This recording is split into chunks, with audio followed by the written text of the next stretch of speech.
Bitcoin volatility hits an all-time high just a day before the US elections. Immutable X is about to be sued by the SEC, and Sui has flipped Ethereum. This is your Altcoin Buzz News.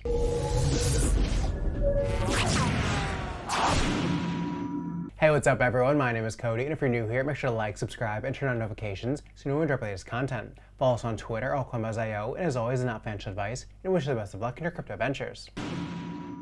Alright, so starting off today, Bitcoin volatility has jumped to a 3-month high ahead of the US election. Obviously, we are just a couple days away, and this weekend we had a lot of volatility with Bitcoin dumping. We saw a sea of red, especially in alts. You know, Bitcoin dumped like 3%, and alts just fell off a cliff. So Bitcoin volatility is definitely up, and an options-based measurement of expected price swings in Bitcoin has hit a 3-month high amid indications from betting markets of a tightly contested US presidential race in crucial swing states. So leading crypto options exchange Deribit, their Bitcoin implied volatility index, or DVOL, a closely watched gauge of expected price swings over 30 days, rose to an annualized 63.24%, the highest since late July, according to TradingView. And the 7-day implied volatility, which captures the Fed meeting due on Thursday and the expected election results on Friday, has jumped to an annualized 74.4%, significantly higher than the 7-day realized or historical volatility of 41.4%. So this means that a significant risk premium around the elections is causing huge price swings, and we expected this. We said this on the TA video. We said this last week. We're going to see a lot of chopping up between now and then, and when this eventually does get announced, whenever the election results come out, we're going to see a lot of price swings. So it's better to be in just spot positions, not very many leverage trades right now, because everyone's probably going to get screwed over either way. So we've seen a lot of volatility, and on Bitcoin, on the high time frames, we're still looking okay. We haven't broken down. If you watched the TA video we did yesterday, the Sunday TA video, we were just saying we didn't want Bitcoin to really come down below this level of $65,000 because that would not be very good. As long as we held above this blue box here, above $66,000-ish, we are still technically okay, especially on the high time frames. It looks fine. So we just want to see Bitcoin hold above that level, and 66,000 is kind of the line in the sand. We've kind of been holding off for the past day or so here around $68,000 to $69,000. So we're looking fine-ish right now. I expect we'll probably get a dip down here towards this in the next few days, depending on how the election goes. But Jason Pizzino actually said, U.S. election 2024 update. It doesn't look like this U.S. election will be a clear Trump win, which the markets, U.S. stock market, and Bitcoin have been preparing for over the last week or so. So he says if Harris wins, the markets will likely freak out in the direction of the current trend, which is down. However, they'll eventually realize that the massive amount of stimulus money coming in will pump the markets once again. So he summarizes by saying, so expect volatility, wild swings. If Harris wins, dump a little, range, then pump. If Trump wins, probably pump, then pump more. And both are still bullish medium to long term. Both have the same end game, just different paths to get there. So this is what I've been trying to say. He just said it a little bit more, fluently, and he said it better. But that's what I've been saying. Bitcoin is going to go up either way. Just how we get there might be messy, or it might be, if Trump wins, just completely straight up pump and pump more. So yeah, we're going to have to just wait and see what happens this week with the elections, and then after we'll get back to doing more leverage trades. But for now, we're just buying spot on any dips. So we flipped Solana, Ethereum on this specific metric. So Sui has been among the top emerging blockchains in 2024, ready to slash part of Ethereum and Solana's market share. So recently, the chain surpassed ETH and Solana on net inflows, as noted by Mistin Labs co-founder, who also leads the team behind the Sui chain. And he said, Sui recorded higher net inflows than Solana and Ethereum combined, with $24.3 million. And so Artemis data shows that Sui has a significant lead over the past 7 days of trading volume on inflows, outflows, and net flows. And it also saw more inflows on Solana on the weekly charts on a month-to-date basis. And on a month-to-date basis, it had 19.3 million net inflows compared to Solana's 12.3 million. Now, Sui has been deemed a great alternative to Solana, some are saying, especially in the last few months. We'll see if it continues this lead in the next year. But some analysts believe that Sui's price could follow Sol's trajectory. In fact, Sui outperformed Sol on the price charts in August and September, as shown by the wild 300% run-up on the Sui-Sol ratio. And so Sui compared to Sol had a much better price trajectory over the last few summer months. So now for Sui, we are still expecting a bit of a pullback. We saw this in the TA video yesterday. We came up here, we're at resistance, we're breaking down. I do expect us to come back down because we've made this lower high here. I expect us probably to come down to this area of 140-ish to cool off a bit, and then maybe towards the end of the year, SUI then picks back up again, has another massive rally, or if they can somehow come out with another, huge event or something happens between now and then, maybe it comes back above. We want to see SUI come break above this blue box to $2.10-ish, and then we'll be ready to buy more positions. But for now, it looks like it's just a lower high here, and we're probably going to come back down to this blue box here. But SUI, on the high time frames, it's looking decent. On the lower time frames in the next couple of weeks or so, probably not as great. But SUI, it is seeing a lot of whale accumulation, big inflows. So things are definitely happening on SUI. It's just where do you want to be buying this if you're a buyer of SUI. SeedWorld is where gaming and user-generated content meet. They just completed an $850,000 IGO on Seedify, and almost 2,500 of you took part in it.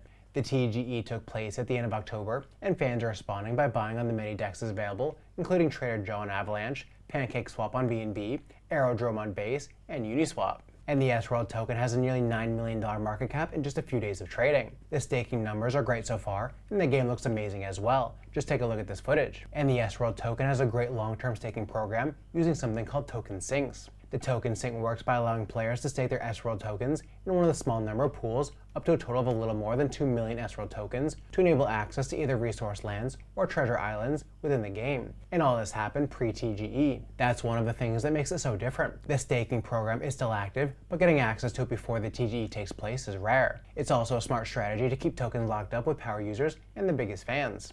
In fact, over 20% of the circulating supply is already staked in just a few days. Plus, SeedWorld has a burn program for both the SeedWorld token and its in-game currency, AME. So try out SeedWorld's first game, Beyond the Keep, and check out the SeedWorld token today on the top dexes, linked down below. Then we have immutable pledges to fight after the SEC sprayed and prayed a Wells notice. So the crypto gaming platform Immutable has pledged to fight any potential enforcement action from the United States Securities and Exchange Commission after receiving a Wells notice from the regulator. In a November 1st statement, Immutable said, while the SEC did not specify its allegations in the notice, it believes the agency's claims are targeting the listing and private sales of its native IMX token in 2021. So multiple firms have received Wells notices this year, including OpenSea, Crypto.com, and Uniswap, and the gaming platform said it engaged in a 10-minute call with the SEC shortly after it had already issued the Wells notice. And on the call, the SEC alleged that a 2021 Immutable blog post stating a pre-launch investment made in the IMX token at the price of 10 cents, which was issued at a $10 pre-split 100-to-1 split, was inaccurate and implied there was no exchange of value between the parties. And so Immutable said in response, once again, the SEC is incorrect. There's a real consideration, which they would have learned through a constructive dialogue with the company. So they're basically just really pissed that the SEC just issues Wells notices and doesn't even try to talk to them. So a Wells notice is just a pre-suing. They say, hey, we're about to sue you, and they're going to send a Wells notice. Additionally, Immutable X was extremely unhappy with how the regulator issued the Wells notice, saying the notice was sprung upon them with very little warning. Prior to the issuance of a Wells notice, there are often multiple months of interviews and conversations between the company, counsel, and the SEC, so the SEC can fully understand the situation. But instead, in our very first interaction with the SEC, we were told a Wells notice would be issued to the company within the week, and we received it within hours. So Immutable X, not happy. I mean, who would be happy with how they handled that? And it, of course, sold off here, just like Uniswap did when it got a Wells notice earlier this year. But we are at a major level of support here on Immutable X, so I imagine this probably hold for the next, while. The damage has been done of the Wells notice. Unless the SEC then comes out and says, hey, we're now suing you for this and this, maybe we'll see a drop down to this lower level of support here at 80 cents-ish. That would be the next level of support I would like to see this come to. But yeah, I think most of the damage has been done. We're probably going to consolidate somewhere around here and then before we head back up. But I think most of the damage is probably done. Immutable X probably has the money to fight this and hopefully win, because the SEC doesn't seem to be good at winning crypto cases.